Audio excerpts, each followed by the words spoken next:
ఆర్కేఎల్ TV news కి స్వాగతం. ముందుగా ముఖ్యాంశాలు. ఏపీ అసెంబ్లీ రేపటికి వాయిదా. ఉభయ సభలను ఉద్దేశించి ప్రసంగించిన గవర్నర్ అబ్దుల్ నజీర్.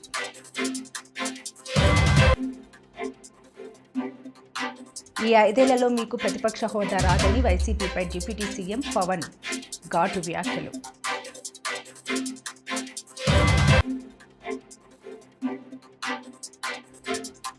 ప్రభుత్వ భూములు అన్యక్రాంతమవుతున్నా పట్టించుకునే నాథుడే లేడు. ప్రభుత్వ భూములు అన్యక్రాంతమవుతున్నా పట్టించుకునే నాథుడే లేడు. ఎంతో విలువైన భూములను కబ్జా చేసి నిర్మాణాలు చేస్తున్న మున్సిపల్ అధికారులు, రెవెన్యూ అధికారులు చోద్యం చూస్తున్నారని స్థానికులు ఆందోళన చెందుతున్నారు. పేదలకు జానెడు భూమి ఇవ్వడానికి అధికారులకు, ప్రభుత్వాలకు 1,00,000 ప్రశ్నలుంటాయి. వరంగల్ మహానగరంలోని ప్రభుత్వ భూములు కబ్జాలకు గురవుతున్న అధికారులు చోద్యం చూస్తున్నారే, పట్టించుకునే నాథుడే లేడు. కాజీపేట సర్వే నెంబర్ 46 సంబంధించిన ఎన్నో భూములు అన్యక్రాంతమవుతున్నా కబ్జా చేసి దర్జాగా నిర్మాణం చేస్తున్న రెవెన్యూ, మున్సిపల్ అధికారులు వారికి కొమ్ము కాస్తున్నారని ప్రజలు బాహాటంగా చెప్పుకుంటున్నారు. ఇప్పటికైనా ఉన్నతాధికారులు స్పందించి అన్యక్రాంతమవుతున్న ప్రభుత్వ భూములను కాపాడవలసిన బాధ్యత అధికారులపై ఉందని స్థానికులు కోరుతున్నారు. ఆక్వై చేసుకొని భూ కబ్జాదారులు చేస్తుంటే మేము ఏమని ఇచ్చినాము అంటే, ప్రైవేటు హాస్టళ్ళు కిరాయిలకు నడుపుతాను, ప్రైవేటు స్కూళ్ళు కిరాయికి నడుపుతాను. ఈ కిరాయిలు పెట్టేవారు ప్రభుత్వ భూములల్లో ఇవన్నీ ఏర్పాట్లు చేసి, ఇవన్నీ హాస్టళ్ళు కానీ స్కూళ్ళు కానీ ఇవన్నీ ఏర్పాటు చేసి పేదలకు న్యాయమైన విధంగా భూములు కబ్జా ఆక్వై చేసుకొని వీళ్ళకు కట్టించే విధంగా చేయాలని కోరుతున్నాం. ఎందుకంటే ఇప్పటికి కూడా ప్రభుత్వం మీద బడ్జెట్ లేదంటారు, కిరాయిలకు నడుపుతారు. ప్రభుత్వ భూములు ఆక్వై చేసుకుంటారు, ప్రభుత్వాలేమో కిరాయికి నడుపుకుంటారు. కాబట్టి ఇప్పటికైనా ప్రభుత్వము ఎక్కడ ప్రభుత్వ భూమి ఉన్నా దాన్ని ఆక్వై చేసుకొని హాస్టళ్ళు కానీ స్కూళ్ళు కానీ మన ఆఫీసులు కానీ, ఇంతవరకు ప్రైవేటుగా కాజీపేటకు ఎంఆర్ఓ ఆఫీసు లేదు, ఇప్పటికీ కిరాయి నడుస్తుంది. అది కాజీపేటలో కూడా పడకల్లో 3 పడకల గది కట్టిస్తాడు, బంధం చీరలు కట్టిస్తాడు, ఇంతవరకు దాన్ని హాస్పిటల్ లేదు. కాజీపేట ఇంత పెద్ద సిటీ, కాజీపేట త్రీనగర్ అని చెప్తారు, కాజీపేట పెద్దది అని చెప్తారు, ఇంతవరకు సరైన హాస్పిటల్ లేదు. భూమి లేదంటే ఆ బంధం చీరలు కడతా అని చెప్పిండ్రు, ఎంఆర్ ఆఫీస్ కడతా అన్నారు. ఇట్లాంటి ఆఫీసులు కట్టకుండా ఎవడో కబ్జా చేసుకుంటే కాంప్లైంట్ చేసినా పట్టించుకునే పరిస్థితి లేదు రెవెన్యూ డిపార్ట్మెంట్లో. దానికి సంబంధించిన డాక్యుమెంట్ వాళ్ళు ఇచ్చిన డాక్యుమెంట్ నా దగ్గర ఉన్నాయి, నేను పెట్టుకున్న డాక్యుమెంట్లు కావు. అయినా దాన్ని ఇంతవరకు పట్టించుకోలే. అది ఇప్పుడు దాంట్లో కొంత భాగం ఒక ఫంక్షన్ హాల్కి ఇచ్చిర్రు, ఒక ఫంక్షన్ హాల్ కొంత భాగం ఇచ్చి ఫంక్షన్ హాల్దే అంటాడు ఈ ఎంఆర్ఓ. కాజీపేటకు సంబంధించిన ఎంఆర్ఓ ఎవరైతే ఉన్నారో తహసీల్దారే వీటన్నిటికీ ల్యాండ్లకు పూర్తి కారకుడు తహసీల్దారే అవుతాడు. ఎందుకంటే ఈ ల్యాండ్ల గురించి మొత్తం తహసీల్దార్కి తెలిసేంత ఎవరికి తెలియదు. ఈ తహసీల్దార్లు ఇలా అక్కడ పక్కన దాంట్లో 300 గదాలు చర్చి కడతారు, చర్చి డిస్మెంటల్ చేయమంటారు. మున్సిపాలిటీ వాళ్ళే చెప్తారు డిస్మెంటల్ చేయాలంటారు. మళ్ళీ ఒక పక్క మసీదు కట్టడానికి ప్రయత్నం చేస్తారు, మసీదు కట్టడానికి ప్రయత్నం చేస్తే ఆ మసీదును కూడా ఆపించారు, అదొక 300 గదాల జాగాలు. ఇవన్నీ కలిపితే ఇవాళ ఇది అది 900 జాగా కబ్జా అవుతూ ఉంటే ఈ ఎంఆర్ఓ నిమ్మకు నీరెత్తినట్టుగా వ్యవహరిస్తూ ఉన్నాడు. ఈ ఎంఆర్ఓను కాజీపేట గవర్నమెంట్ ల్యాండ్లు దక్కాలంటే కాజీపేట తహసీల్దార్ను వెంటనే ట్రాన్స్ఫర్ చేయాలి. ఈ తహసీల్దార్ కనుక ఉంటే ఉన్న ల్యాండ్లన్నీ మొత్తం ఆయన కబ్జా చేస్తాడు, ఒక్క ల్యాండ్ కూడా మిగిలేదు. ఇవాళ ఉన్న జాగా కూడా ఉండదు. కాబట్టి నేను జిల్లా కలెక్టర్ గారికి 2 చేతులు మొక్కి చెప్తా ఉన్నా, మీరు తక్షణమే మేము చెప్పిన దీని మీద స్పందించి వీళ్ళకు గరీబులకు ఎస్సీలకు పట్టాలు ఇచ్చిన పట్టాలు వాళ్ళకి ఇల్లు కట్టేయాలని మీకు నమస్కారం చేస్తూ దండం పెడుతున్నాను. నగరంలోని ప్రభుత్వ భూములు కబ్జా కూరలకు గురవుతున్నా అయ్యా పట్టించుకోండి, భూములన్నీ అన్యక్రాంతమవుతున్నాయి అని అంటే ఏ అధికారి కానీ పట్టించుకోవడం లేదని స్థానికులు ఆందోళన చెందుతున్నారు. ఇప్పటికైనా ఉన్నత అధికారులు తగిన చర్యలు తీసుకొని ప్రభుత్వ భూములను కాపాడవలసిన బాధ్యత ఎంతైనా ఉంది. కెమెరామెన్ అనిల్తో రాజ్, ఆర్కేఎల్ టీవీ, వరంగల్. ఏటూరు నాగారం నిషేధిత సిపిఐ మావోయిస్టు పార్టీకి చెందిన 9 మంది సభ్యులు జిల్లా పోలీసుల ఎదుట లొంగిపోవడం జరిగింది.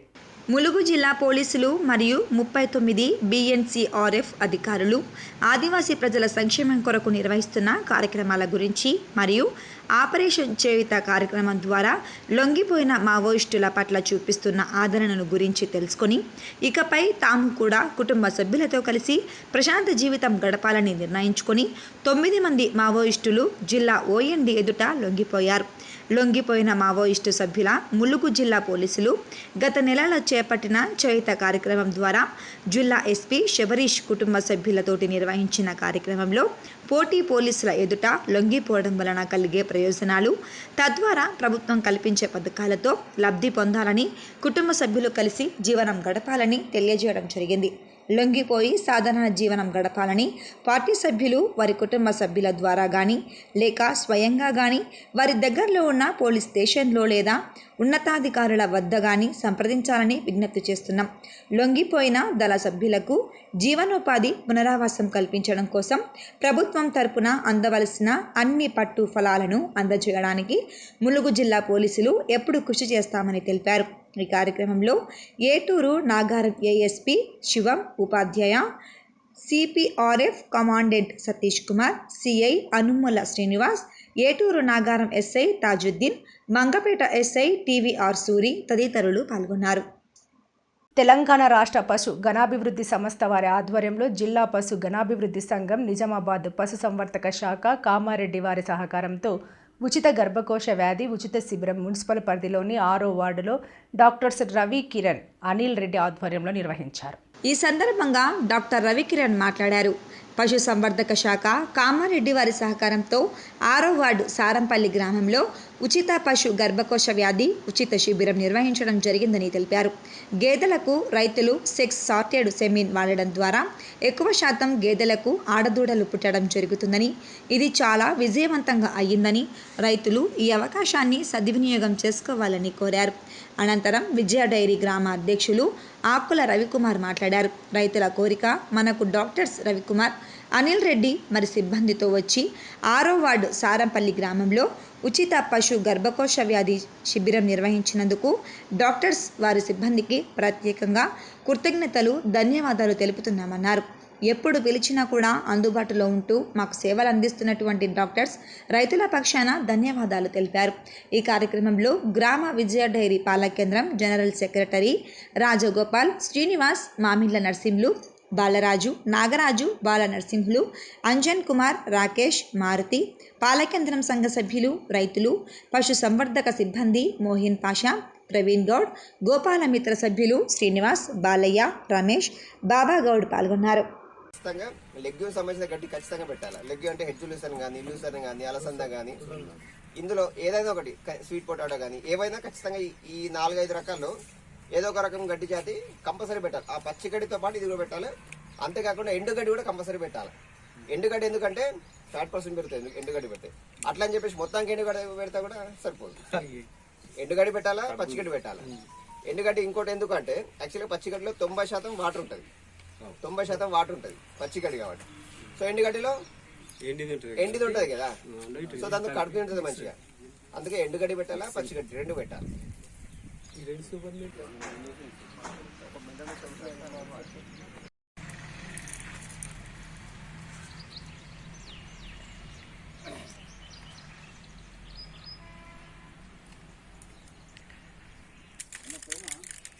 సాధారణంగా సెమెన్ వేస్తే పశువులకి ఆడది కదా మొగది కదా పుడుతుంది కదా. కాకపోతే ఇప్పుడు సెక్స్డ్ సెమెన్ ఉంది. అంటే సెక్స్డ్ సెమెన్ అంటే ఓన్లీ ఆ సెమెన్ వేస్తే ఆడే పుడతాయి అన్నమాట. 100 సెమెన్లు వేస్తే 100 పిల్లలు దాని ద్వారా పుడితే 90% ఆడే పుడతాయి. సో ఈ సెమెన్ మన దగ్గర అవైలబుల్ ఉంది. మీరు ఎవరైతే దూడ పుడితే దాన్ని పెద్ద పెంచుకుంటామని ఎవరైతే అనుకుంటారో వాళ్ళు ఖచ్చితంగా ఇదే సెమెన్ ఎంచుకోండి. ఆ సెమెన్ ఏంటంటే ఖచ్చితంగా మంచిగా ఆరోగ్యంగా ఉండి కంటిన్యూగా ఎదకొచ్చి మంచిగా కరెక్ట్ కట్టే యానిమల్స్ ఉంటాయి చూడు, వాటికి ఏం చేయాలి. ఒకవేళ దానికి ఏమైనా అనిమల్స్కి ఏమైనా ప్రాబ్లమ్స్ ఉంటే వాటికి అవాయిడ్ చేయాలి. నార్మల్ సెమెన్ వేస్తే బెటర్. కాకపోతే మంచి హెల్తీగా ఉన్న వాటికి మాత్రం ఈ సెక్స్డ్ సెమెన్ ఒకటి వాడండి. దాంతోపాటు అన్నిటికంటే చాలా ఇంపార్టెంట్ ఏంటంటే డైరీ ఫామ్లో ఖచ్చితంగా డైరీ ఫామ్ సక్సెస్ కావాలంటే ఖచ్చితంగా పాడి పశువు సంవత్సరానికి ఒక ఈత ఈనాలి. సంవత్సరానికి ఒక ఈత ఈంతేనే డైరీ ఫామ్ అనేది సక్సెస్ అవుతుంది. అలా కాకుండా ఈ ఈత ఈనింది కదా ఒక 2 సంవత్సరాలు పాలు ఇస్తాయని చెప్పేసి మీరు 2 సంవత్సరాలు పాలు విన్నారనుకోండి, ఈత అది పాలు కూడా ఆపేసిన తర్వాత కట్టిస్తే ఏమవుతుందంటే సాధారణంగా అంత ఈజీగా కట్టదు. దాంతోపాటు కట్టకపోతే దాదాపు ఒక 2 years బ్యాక్ పైలట్ ప్రాజెక్ట్గా కామారెడ్డి డిస్ట్రిక్ట్ తీసుకున్నప్పుడు కామారెడ్డిలో సక్సెస్ అయింది. దాదాపు ఒక 90.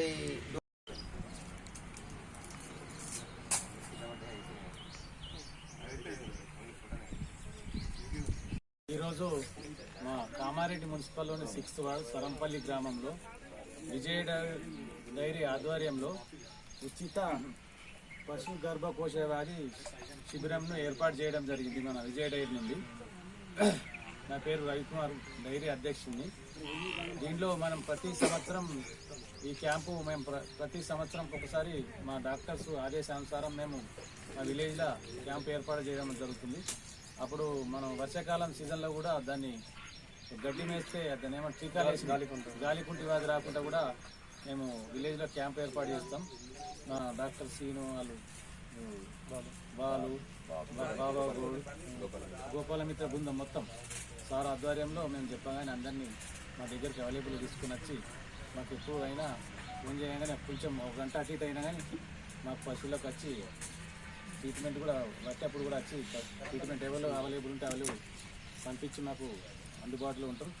మేము ఇప్పుడు ఒక 10 సంవత్సరాల నుంచి మేము ఇటువంటి క్యాంపులు మా సంఘం ద్వారా విలేజ్లో ఏర్పాటు చేయడం జరుగుతుంది. మాకు ఏ ప్రాబ్లం ఉన్నా మా డాక్టర్స్ కూడా అందరూ అందుబాటులో ఉంటారు. దీనిలో మా రైతులు పెద్ద సంఖ్యలో పాల్గొని మా క్యాంపును సక్సెస్ చేయాలని కోరుతున్నాం. ఆల్రెడీ ఇప్పటికీ ఒక 22 పశువులు వచ్చినాయి. ఇంకొక 20-25 పశువులు వచ్చేటివి ఉన్నాయి. మేము ఈ క్యాంపును అందరూ సక్సెస్ అయ్యేటట్టు మేము ఉండి దగ్గరుండి దీన్ని క్లియర్ చేస్తామని మేము చెప్తున్నాము. అలాగే దీంట్లో మన పాలకేంద్రం రైతులు మన నాగన్న, పెరకసీను, నరసింహులు, గంగాధర్, అశోక్ రావు, నాగరాజు, లచ్చయ్య, అంజన్ కుమార్, ఎంపీటీసీ బాలరాజు. హనుమకొండ జిల్లా కాజీపేట మెట్టుగుట్ట మహాశివరాత్రి బ్రహ్మోత్సవాలు 24 నుంచి 2 రోజుల పాటు అంగరంగ వైభవంగా జరిగే మెట్టగుట్ట జాతర భక్తులు వేల సంఖ్యలో వచ్చి దేవుని దర్శనం చేసుకుని ఆ దేవుని కృపకు బాధ్యులు కావాలి. దేవుని ఆశీస్సులు తీసుకొని స్వయంభూ వెలసిన మెట్టుగడ్డ రామలింగేశ్వర స్వామి దేవాలయం అనాదిగా వస్తున్న దేవాలయం. మొక్కిన వారికి కొంగు బంగారమై అనుకున్న కోరికలు నెరవేరి జీవితంలో సంతోషాలను ఆనందాలను తెచ్చే లింగేశ్వర స్వామి రామలింగేశ్వర స్వామిని దర్శించుకొని మీ కష్టాలు కన్నీళ్లను ఈవో చైర్మన్ సిఐ డిఎస్పి అందరూ ఈ కార్యక్రమంలో పాల్గొన్నారు.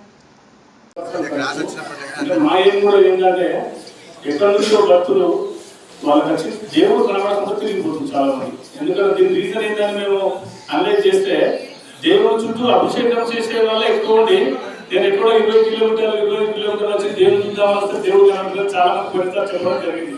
దాంట్లో భాగంగానే గవర్నమెంట్ మా సిపి గారు మా డీసీ గారు ఆలోచనతో మన కొత్తగూడలో మీరు చూశారు. మినిస్టర్ గారు కూడా రిక్వెస్ట్ చేయడం వల్ల మినిస్టర్ గారు ఏమన్నంటే ఓకే స్వామి దేవస్థానం మహాశివరాత్రి బ్రహ్మోత్సవాలు చక్కగా 5 రోజులు కూడా నిర్వహించడం జరుగుతుంది. వరంగల్ మహానగరంలో చాలా సుప్రసిద్ధమైనటువంటి హరిహర క్షేత్రం, దక్షిణ కాశీగా కూడా ఈ క్షేత్రం ఇక్కడ విరాజిల్లుతుంది. సుమారుగా 2 లక్షల పైసలు భక్తుజనం కూడా ఉదయం నుంచి రాత్రి వరకు కూడా ఈ యొక్క స్వామివారిని దర్శించడానికి ఇక్కడికి రావడం జరుగుతుంది. భక్తుల సౌకర్యార్థం తగిన ఏర్పాట్లు కూడా దేవస్థానం వారు నిర్వహించడం జరిగింది. ముఖ్యంగా ఏంటంటే డీసీపీ గారు సలహా మేరకు ఉదయం 7 గంటలలోపే అభిషేకాలు పూర్తి చేసుకోవాలి అన్నారు. దాతలు, ప్రముఖులు, లోకల్ భక్తులు, నిరంతరం వచ్చే భక్తులు అవకాశం ఉంటుంది కాబట్టి వారికి అనుమతిస్తే సమయానుకూలాన్ని బట్టి మేమందరం కూడా వారికి అభిషేకాలు చేసుకోవడం జరుగుతుంది. తర్వాత ఈ 5 రోజుల బ్రహ్మోత్సవాల్లో రాత్రి భక్తులందరూ కూడా అన్ని దేవాలయాల దర్శనం చేసుకొని జాగరణ నిమిత్తం ఈ క్షేత్రానికి వస్తారు. ఇందులో చాలా విశాలమైనటువంటి 50 ఎకరాల విస్తీర్ణం గల ఈ కొండ జాగరణ కోసం. ఎందుకంటే ఇక్కడ భక్తులందరికీ అన్ని విధాల అల్పాహారం కావచ్చు, దేవస్థానానికి ప్రసాద వితరణ కావచ్చు, అన్నదాన కార్యక్రమం కావచ్చు, భక్తుల కనువిందుగా సాంస్కృతిక కార్యక్రమాలు, కళ్యాణ మహోత్సవం, అగ్నిగుండాలు కూడా ఇక్కడ ప్రత్యేకంగా ఈ క్షేత్రానికి క్షేత్రపాలకులు నిర్వహించడం కాబట్టి వారికి ప్రీతిగా అగ్నిగుండాల కార్యక్రమం కూడా ఇక్కడ నిర్వహిస్తున్నాం కాబట్టి ఉదయం కంటే ఎక్కువగా ఉదయం కంటే రెట్టింపు జనం రాత్రి ఇక్కడ భక్తులు రావడం జరుగుతుంది కాబట్టి ఇంకొద్దిగా బందోబస్తు ఎక్కువ చేసి ఆ కళ్యాణం ముఖ్యంగా ఆ కళ్యాణం దగ్గర కావచ్చు, అగ్నిగుండాల దగ్గర కావచ్చు, రాత్రి వేళలో దర్శనం ప్లేస్ లో కూడా చాలా చాలా చాలా ఇబ్బంది అవుతుంది. అందరూ చూసుకొని భక్తులందరికీ అన్ని విధాల సౌకర్యంగా ఉండే విధంగా ఏర్పాటు చేయాలని మనం రిక్వెస్ట్ చేస్తున్నాం. రాత్రి 5 గంటల కళ్యాణ మహోత్సవం ఉంటుంది. కళ్యాణానంతరం స్వామివారికి లింగోద్భాభిషేకము, తర్వాత ఉదయం తెల్లవారుజామున 2 గంటల నుండి అగ్నిగుండాల కార్యక్రమం ప్రారంభమైతే 3 గంటలకు భక్తులందరూ నడుస్తూ మళ్ళీ మసలు ఉదయం 6 గంటల వరకు కూడా భక్తులు కంటిన్యూగా ఉంటారు. కాబట్టి రాత్రి జరిగేటువంటి ఏర్పాట్లకు ఏ ఇబ్బంది లేకుండా మీ అందరూ కూడా సహకరించాలని ఈ విధంగా ఏపీ అసెంబ్లీ బడ్జెట్ సమావేశాలు ప్రారంభమైన వెంటనే సభలో తీవ్ర గందరగోళం చోటు చేసుకుంది. ఉభయ సభలను ఉద్దేశించి గవర్నర్ ప్రసంగిస్తుండగా వైసీపీ సభ్యులు నిరసన చేపట్టారు. స్పీకర్ పోడియంలోకి చొచ్చుకు వెళ్లిన వైసీపీ సభ్యులు గవర్నర్ ప్రసంగాన్ని అడ్డుకునే ప్రయత్నం చేశారు. ప్రజాస్వామ్యాన్ని కాపాడాలని, వైసీపీని ప్రతిపక్షంగా గుర్తించాలని వాళ్ళు నినాదాలు చేశారు. గందరగోళం మధ్యే గవర్నర్ తన ప్రసంగాన్ని కొనసాగించారు. దాదాపు 11 నిమిషాల పాటు నినాదాలు చేసిన వైసీపీ సభ్యులు సభ నుంచి వాకౌట్ చేశారు. వైసీపీ అధినేత జగన్ సహా ఆ పార్టీ ఎమ్మెల్యేలు, ఎమ్మెల్సీలు అందరూ సభ నుంచి బయటకు వచ్చేశారు. ప్రస్తుతం సభలో కూటమి సభ్యులు మినహా మరెవరూ లేరు. The government is committed to handling the cascading effects of a shrinking workforce, aging population, and changing family dynamics by launching a policy on demographic management. We have hardly scrapped the 2-child norm for contesting local body polls. Additionally, in line with our assurances, implement Talliki Vandanam, providing financial support to mothers so that the education of the children doesn't become a burden to the family. Guided by a forward-looking vision and targeted initiatives, Andhra Pradesh is advancing human resource development and effective population management, laying the foundation for sustained economic growth. Now about employment and skilling. Education and skill enhancement are at the heart of Andhra Pradesh development strategy. The state is conducting a first of its kind skill census to map the skills of its population with local requirements, focusing on both offline and online upgradation of skills. Our government's holistic approach to develop is to provide a strong foundation for employment generation, focusing on one family, one entrepreneur. The people of Andhra Pradesh have always embraced self-satisfying work, valuing professions that bring both dignity and economic stability. Their entrepreneurial spirit drives them to proactively seize opportunities, turning skills into sustainable livelihoods. To enhance skills, we are following a skill cascading model under which 200 skill hubs have been established in government ITIs, polytechnics and degree colleges to train unemployed youth and college dropouts to meet the local industry demand. 167 industry partners have entered into MOUs with government ITIs to facilitate industrial exposure to candidates. We once talked about ease of doing business, but now the Honorable Chief Minister is focusing on speed of doing business. Under this initiative, over 800 land allotments were successfully executed across 4,700 acres, attracting rupees 78,000 crores in investment and creating a potential for 48,789 jobs. Tourism, a critical employment multiplier, is playing a key role in empowering communities and driving sustainable growth. The Andhra Pradesh Tourism Policy 2024-20. ఈ 5 ఏళ్లలో మీకు ప్రతిపక్ష హోదా రాదని వైసీపీపై deputy CM Pawan ఘాటు వ్యాఖ్యలు చేశారు. జనసేనకు వచ్చినన్ని సీట్లు కూడా వైసీపీకి రాలేదని పవన్ ఎద్దేవా చేశారు. ప్రతిపక్ష హోదాను ప్రజలు ఇస్తారని వ్యాఖ్యానించారు. వైసీపీని ప్రతిపక్షంగా గుర్తించాలంటూ ఏపీ బడ్జెట్ సమావేశాల్లో గవర్నర్ ప్రసంగం సమయంలో వైసీపీ సభ్యులు నినాదాలు చేసిన సంగతి తెలిసిందే. దాదాపు 11 నిమిషాల పాటు గవర్నర్ ప్రసంగాన్ని అడ్డుకునే ప్రయత్నం చేసిన వైసీపీ సభ్యులు ఆ తర్వాత సభ నుంచి వాకౌట్ చేశారు. వైసీపీ డిమాండ్పై డిప్యూటీ సీఎం పవన్ కళ్యాణ్ మాట్లాడుతూ కీలక వ్యాఖ్యలు చేశారు. ప్రతిపక్ష హోదా అనేది ముఖ్యమంత్రి, స్పీకర్ ఇస్తే తీసుకునేది కాదని, ఆ హోదాను ప్రజలు ఇస్తారని పవన్ చెప్పారు. వైసీపీకి ప్రజలు కేవలం 11 సీట్లను మాత్రమే ఇచ్చారని, రాష్ట్రంలో రెండో అతిపెద్ద పార్టీ జనసేన అని, జనసేనకు వచ్చినన్ని సీట్లు కూడా వైసీపీకి రాలేదని ఎద్దేవా చేశారు. వైసీపీకి ప్రతిపక్ష హోదా రాదని చెప్పారు. జనసేన కంటే 1 సీటు ఎక్కువ వచ్చి ఉన్నా ప్రతిపక్ష హోదా వచ్చేవాళ్ళమని తెలిపారు. ప్రతిపక్ష హోదా ఇవ్వకపోతే సభను అడ్డుకుంటామంటే కుదరదని పవన్ అన్నారు. సభకు వచ్చిన వెంటనే ఆందోళన చేయడం వైసీపీ దిగజారుతనానికి నిదర్శనమని విమర్శించారు. ఈ 5 ఏళ్లలో మీకు ప్రతిపక్ష హోదా రాదు, ఫిక్స్ అయిపోండని అన్నారు. ప్రత్యేక హోదా ఇవ్వడానికి నిబంధనలు ఉన్నాయని అన్నారు. Second largest party is Janasena. So దాన్ని ప్రజల దృష్టికి తీసుకొద్దాం. వైసీపీ నాయకులు వాళ్ళు చేస్తుంది ఏంటంటే మాకు ప్రతిపక్ష హోదా ఇస్తే తప్ప మేము అసెంబ్లీలో అడుగుపెట్టం, లేదంటే ప్రసంగాలను అడ్డుకుంటాం అని. ఇది సరైన మెసేజ్ బయటికి వెళ్దాం. ఇది సరైన విధానం కూడా కాదు.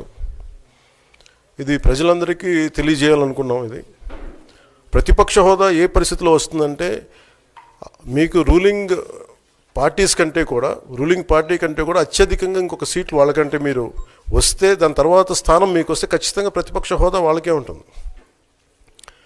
21 సీట్లు ఉన్న జనసేన, 11 సీట్లు ఉన్న వైసీపీకి ప్రతిపక్ష హోదా ఎలా వస్తుంది? మేము వస్తే తప్ప మేము అసెంబ్లీకి రాము, ఇలా గవర్నర్ ప్రసంగాలను అడ్డుకుంటాం అనేది ఇది సరైనది కాదు. ఇది ప్రజలందరికీ కూడా తెలియచేస్తున్నాం ఈ సందర్భంలో. అందుకని ఇది భవిష్యత్తులో కూడా మేము కోరుకునేది వైసీపీ నాయకుల్ని, మీకు ప్రతిపక్ష హోదా ఇవ్వకపోయినా ప్రజలు మీకు 11 సీట్లు ఇచ్చారు, దాన్ని గౌరవించి మీరు అసెంబ్లీకి రండి. మీ స్థాయికి తగ్గట్టుగా మీకు మీకు ఎన్ని ప్రశ్నలు అడగాలో దాని తగ్గట్టుగా ఇస్తారు మీకు. ఇవన్నీ దాటి మన స్పీకర్ గారు కూడా చాలా గౌరవంగా వాళ్ళు 11 సీట్లు వచ్చినప్పటికీ కూడా చాలా గౌరవంతో ఇంతకాలం వాళ్ళకి ఇస్తూ వచ్చారు. ప్రశ్నోత్తరాల సమయంలో కూడా ఆయనకి ఇచ్చారు. గతంలో కూడా ఇవన్నీ ఆయన రావడానికి కూడా ఆయన ఎలా రావాలి, ఏం చేయాలి, దానికి కూడా చాలా ఏమాత్రం ఇబ్బంది పెట్టకుండా గతంలో కూడా చేశారు. ఫస్ట్ మీరు మనకి గవర్నమెంట్ ఫామ్ అయిన తర్వాత కూడా వీటిని దృష్టిలో పెట్టుకొని వైసీపీ కొంచెం హుందాగా వ్యవహరించాల్సిన అవసరం ఉంది. వైసీపీ నాయకులకు కూడా మీకు బాధ్యత ఉంది. గవర్నర్ గారి ప్రసంగాన్ని మీరు ఆ విధంగా మీరు ప్రశాంతంగా విని దాన్ని వచ్చే జరుగుతున్న సమావేశాల్లో మీరు దాని లోటుపాట్లు మీరు చెప్తే బాగుంటుంది తప్ప ఇలా కూర్చోబెట్టి అరుపులు కేకలు ఇది సమంజసంగా లేదు. అంటే అర్ధాంతరంగా ప్రతిదానికి అసెంబ్లీలోకి రాగానే గొడవ పెట్టుకోవాలి, దేన్నైనా విభేదించాలనేది ఇది చాలా లో లెవెల్ ఆలోచన విధానం, లో లెవెల్ స్ట్రాటజీ. అది ప్లీజ్ మీరు అప్గ్రేడ్ అవ్వండి, మీరు అప్లిఫ్ట్ చేసుకోండి, మీరు కూర్చోబెట్టి డెమోక్రటిక్ ప్రాసెస్ని గౌరవం ఇవ్వండి. మనస్ఫూర్తిగా వైసీపీ నాయకులకి ఇది నా విన్నపం, నా విజ్ఞాపన. This what I would like to say. And నిజంగా కావాలి అంటే మీరు ఈ 5 సంవత్సరాల్లో మీరు ప్రతిపక్ష హోదా మీకు రాదు, అది మీరు మెంటల్గా ప్రిపేర్ అయిపోండి. వార్తలు ముగించే ముందు ముఖ్యాంశాలు మరోసారి. ఏపీ అసెంబ్లీ రేపటికి వాయిదా, ఉభయ సభలను ఉద్దేశించి ప్రసంగించిన గవర్నర్ అబ్దుల్ నజీర్.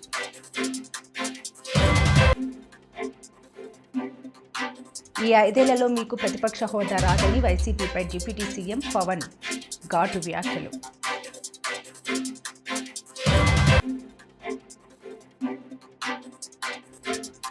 ప్రభుత్వ భూములు అన్యక్రాంతమవుతున్నా పట్టించుకునే నాథుడే లేడు.